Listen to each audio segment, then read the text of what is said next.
안녕하세요. 대형 멘토 황대근입니다. 오늘은 대한해운 함께 살펴보도록 하겠습니다.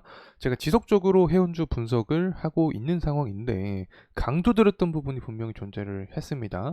상반기 같은 경우에는 컨테이너 운임지수가 해운주 업황 강세를 이끌었다면 하반기는 발틱 운임지수가 강세 분위기를 이끌 가능성이 있다라고 설명을 드렸는데 발틱 운임지수가 조용하게 상승세를 유지를 해주고 있습니다. 심지어 7월, 8월 우리가 예상했던 이 격변의 시기들, 전쟁 관련된 리스크가 계속해서 부각이 되고 있기 때문에 대한해운도 관련된 상승 모멘텀을 받을 가능성이 충분하다. 자, 이렇게 생각을 합니다.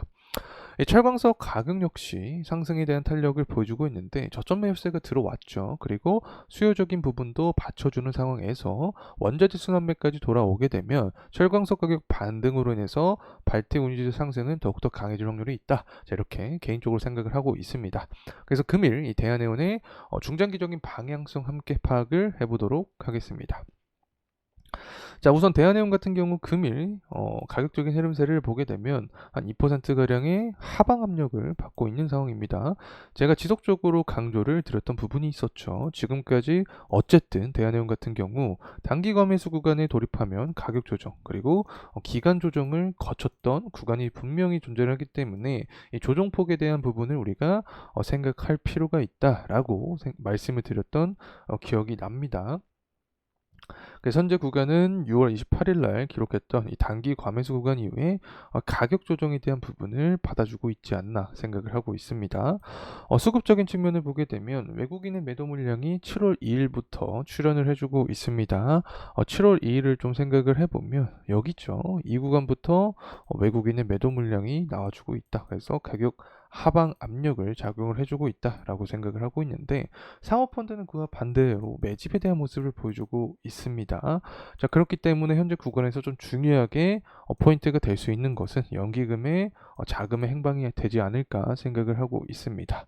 연기금의 매집세가 강하게 들어와 주면서 개인의 매도 물량이 출현해 줄 때 대한해운은 더 강한 상승 모멘텀을 받을 가능성이 있다는 점 말씀을 드리면서 금일 영상 시작을 해보도록 하겠습니다.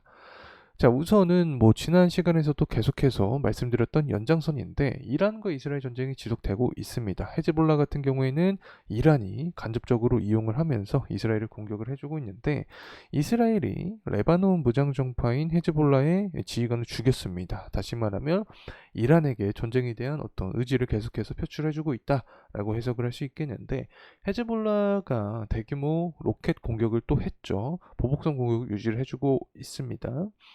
그래서 이러한 입장에서는 현재 후티 반군이랑 헤즈볼라를 이용하면서 이스라엘을 계속해서 간접적으로 공격하는 분위기가 계속적으로 유지가 되고 있다라고 해석을 할 수 있겠고 그만큼 7월 8월이 격변의 시기다라고 해석을 할 수 있겠죠. 11월 대선을 앞두고 이런 경이 짙은 모습을 보여줄 가능성이 높다 이렇게 말씀을 드립니다. 그리고 나서 이제 해상운임이 상승을 하면서 대한해운의 주가도 좋은 흐름세를 보여준 모습을 지금까지 유지를 해주고 있습니다. 특히 대한해운 같은 경우에는 제가 지난 하반기부터 좀 강조드렸던 종목이었죠. 실적적인 부분이 뒷받침되어 있는 종목이고 심지어 이 전자공시 들어가서 확인을 했듯이 LNG 관련된 모멘텀도 받을 수 있는 종목이기 때문에 24년 들어서 대한해운을 좀 해운주 중에서 주목할 필요가 있지 않나 생각을 했습니다. 말씀도 드렸고 그리고 나서 이 부분이 현재까지 유지가 되고 있다라고 설명을 드릴 수 있겠고 발틱 운임지수가 또 상승 탄력을 강하게 받고 있습니다. 뭐 제가 자랑을 하는 건 아니지만 아마 제 영상을 꾸준하게 시청을 하셨던 분들께서는 아실 거라고 생각을 합니다. 발틱 운임지수가 계속해서 상승 가능성이 존재한다라고 5월 달부터 말씀을 드렸는데 이 부분이 현재 유효하게 작용이 되고 있다 말씀을 드립니다.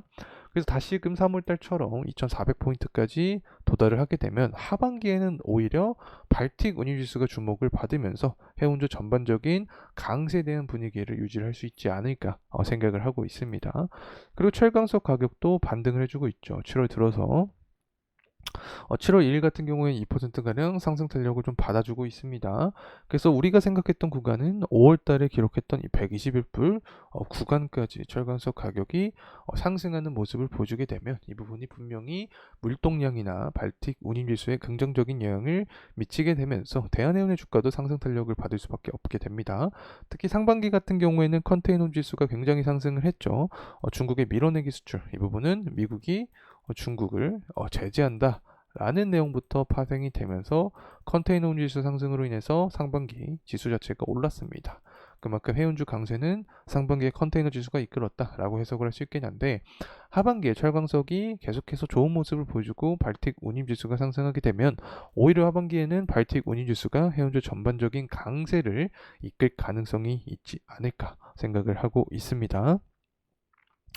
자, 다시 돌아와서 대한해운의 가격적인 측면 그리고 재무적인 측면도 함께 보고 넘어가도록 하겠습니다.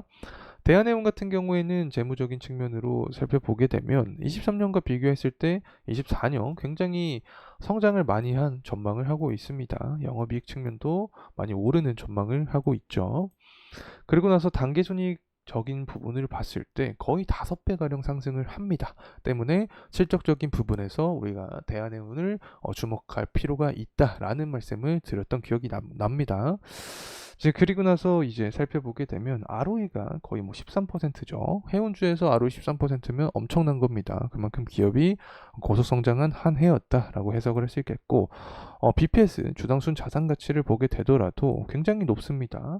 현재 구간과 차이가 나는 구간이죠. 거의 2배가량 차이가 나는, 2배 이상 차이가 나는 구간이기 때문에 밸류적인 측면에서 봤을 때 매력도가 분명히 존재하는 기업이다. 이렇게 해석을 합니다.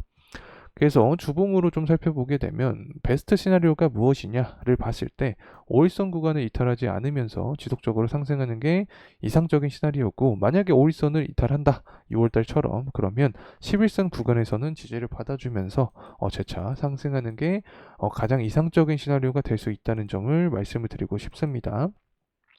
그렇게 되면 기간 조정과 가격 조정을 거친 구간에서 더욱더 중장기적으로 봤을 때 안정적인 상승에 대한 어떤 그림을 우리가 생각을 할 수 있게 되는 거고, 특히 하반기에 글로벌 정세 악화될 가능성이 높다라고 설명을 드렸었죠. 그렇게 되면 해상 운임도 더욱더 상승 탄력을 받을 수 있게 되는 거고, 발틱 운임 지수가 조용하게 상승하고 있기 때문에 2,400포인트 정도를 형성을 해주면 다시 한번 해운주 강세에 대한 분위기가 돌아올 수 있다. 특히 환율 같은 측면을 봤을 때 현재 주요 국가들의 통화가 약세인 분위기를 보여주고 있습니다. 그래서 원달러 환율이 상승하는 국면인데, 이러한 상황에서 수급 이점을 봤을 때 해운주 쪽으로 수급이 돌아갈 수 있다라고 설명을 드렸었죠.